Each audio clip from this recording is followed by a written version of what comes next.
Hey guys, Bison bring you this 10.2 Frost Death Knight quick guide, giving you most of the things you need to know to play the Frost Death Knight in the 10.2 patch. To start off, we have talents. In raid, there are two competing builds. We have Breath of Sanagosa and Obliteration. As a general rule, Obliteration is viable everywhere, especially when you have the legendary weapon. For Breath of Sanagosa, it's good on bosses where you can maintain very high uptime on your breath by soaking magic abilities such as Volcross and Laradar. However, it works relatively well on all bosses. Specific cases where it's not very good: Council when you get the docks, Fire Wreck when there's a lot of downtime, that kind of thing. When it comes to Mythic Plus, we have the two-hander Obliteration build. This is by far the best one. Very short cooldown windows means that you can, do a lot of damage on every single pack. For gear, we have embellishments. In the raid, we want to run Versatility Wrists and the Shadow Flame patch as a general rule. However, once you've got enough sockets, like 4, 5, 6, you swap to Lariat. This is true for both builds. It's the same question, so just have a look, see what makes sense for you when that switch will happen. For Mythic Plus, I'd run the Versatility Wrist and the Haste Legs. The Haste Legs are just really good with Obliteration due to giving haste in that initial burst window. When it comes to trinkets, both builds love, passive secondary stat trinkets. I have a full list here. There's quite a lot of them, but as a general, the best ones will be Pips and Cataclysmic Singneck brand. But we have Porcelain Crab, Resonance, Ember Nullification. That's actually really solid. Lots of just secondary stats. Branch, Accelerating Sandglass, Gore-Crusted Butcher's Block. Breath can also run an active like Mirror Fracture Tomorrows, but generally you would just run double passive and be done with it. For Mythic Plus, do consider running Ashes of the Ember Soul. It works quite well with our bursted windows with the Obliteration build. When it comes to stats, Breath generally loves crit, so you can't really have too much of it. Obviously a sim question, but that's the general kind of vibe. Obliteration is much more about the balance between crit, haste, and mastery. Generally, versatility is bad, but everything else is good. Don't be confused about having versatility wrists and trinkets like the Ember Soul one. Since we are running that low versatility with our gear, getting versatility from other sources is generally good value. Right, let's talk about the rotation. So core rotation, outside of cooldowns, we have Obliteration to spend your runes and to spend your Killing Machine procs whenever you get those. We have Rhyme procs that we use on Howling Blast, only use that with procs of Rhyme. We spend our runing power on Frost Strike in single target or Glacial Advance in AoE. And then we press Remorseless Winter and Chill Streak on cooldown. That's the general kind of vibe. Soul Reaper comes into play if you pick that up, use it on any target that's below 35% health. That's the core one.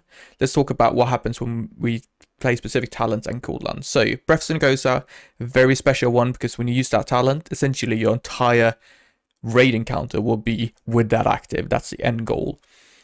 Breath, it drains runing power every second. Your goal is to 1, generate as much runing power as possible in a good kind of space out manner. 2, leverage your resource cooldowns to not overcap, but also not drop your breath. And 3, soak up magic damage using Anti-Magic Shell and Anti-Magic Zone. Now, for your breath, make sure you stack up on runing power. You can have 60 on pull with Bloodlust, otherwise you should go a bit higher when there's secondary breath windows. Use your first charge and power weapon. You generally on 2. If you have 2, use the first charge immediately with the first breath to buff that up. Second charge around 1 minute into the fight when you start to starve.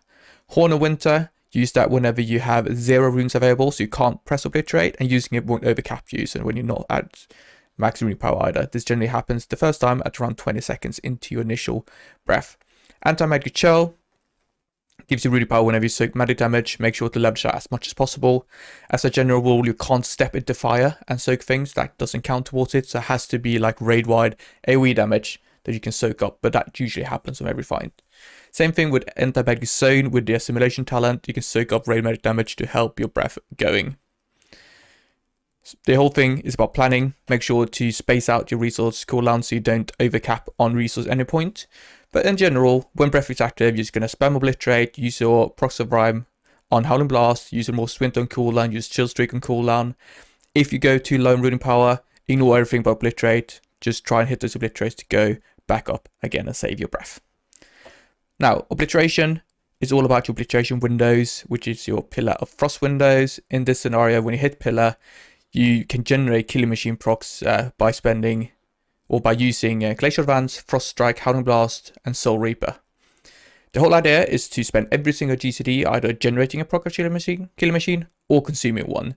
So you will go into your pillar window immediately, generate a proc of Killing Machine, use a macro for that. You can see those up here. Once you generate one, you consume it, generate another one, consume it, and so on. Yeah.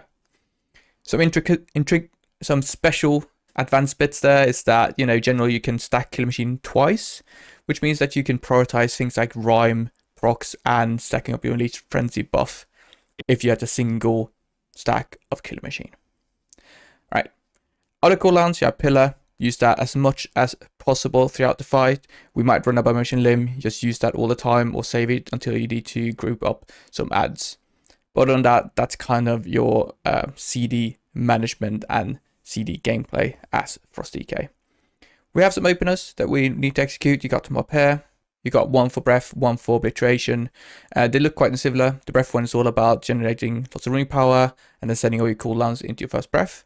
Obliteration is about using most of the cooldowns before the Obliteration window because you don't want to spend GCDs in the Obliteration window pressing things like Abomination Limb, right? And then going into that and then doing that weaving rotation we discussed earlier. Fort Myth Plus rotation is all about Obliteration and it's all about your Deafening K. So in AoE, Deafening K makes you obliterate cleave, and you want to leverage this so that in your Pillar Frost Obliteration windows, you're going to do as many cleaving obliterates as possible.